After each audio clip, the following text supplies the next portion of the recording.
eigenlijk. Waar er het meest door bekend is geworden, is natuurlijk dat Limburgs volkslied. Het bijzondere daaraan is dat het Limburgs volkslied pas Limburgs volkslied is gaan heten 2 jaar nadat hij hier begraven is. Dat zegt dorpshistoricus Louis Op de Kamp over de bekendste inwoner van zijn woonplaats Vloderop. In 1909 werd dit geschreven voor het Roermondse mannenkoor. Het is gewoon een lied geschreven voor de burgerij, zal ik maar zeggen. En ja, toen dat tijd werden nog niet zoveel liederen in het dialect geschreven. Want allemaal die bundels waar hij in voorkomt, ja, dat is allemaal Nederlandstalig.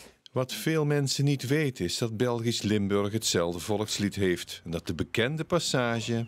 Waar een bronsgroen eikenhout het nachtegaaltje zingt. Niet in Nederlands Limburg ligt, maar net over de grens bij Ritter, de geboorteplaats van Krekelberg. En hier, deze plek, met al die hoerboom, die prachtige lanen wat ze hebben, dat is de inspiratie geweest voor hem in zang te gaan creëren, in lied te gaan schrijven wie mooi dat ons Limburg is. Ja, dan hebben we eigenlijk een Belgisch Limburgs volkslied.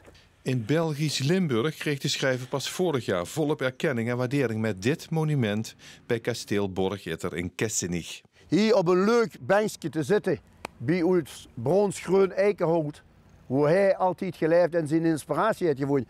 Wat wil ze nog schoonder? Toen de markt in Vloderop werd opgeknapt, was de vraag wat te doen met het oude beeld van de beroemdste inwoner.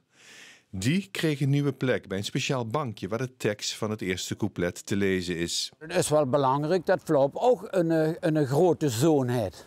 Alhoewel dat natuurlijk niet helemaal klopt, want hij is van een Ritter en hij heeft de langste tijd van zijn leven in Remun gewoond. Maar de laatste jaren is er in Vlop geweest en is hier ook gestorven en begraven. Een eerbetoon dus aan Krekelberg, bijna 77 jaar na zijn dood. De schrijver van ons Limburgs volkslied, die nooit heeft geweten dat zijn tekst nu nog steeds uit volle borst wordt meegezongen. Ik denk dat er trots zou zijn. Dat er trots zou zijn dat na zoveel jaren, dus eigenlijk na 30 jaar, een liedje wat er toen gewoon geschreven heeft, dat Limburgs volkslied werd. Daar zou er best trots op zijn, denk ik.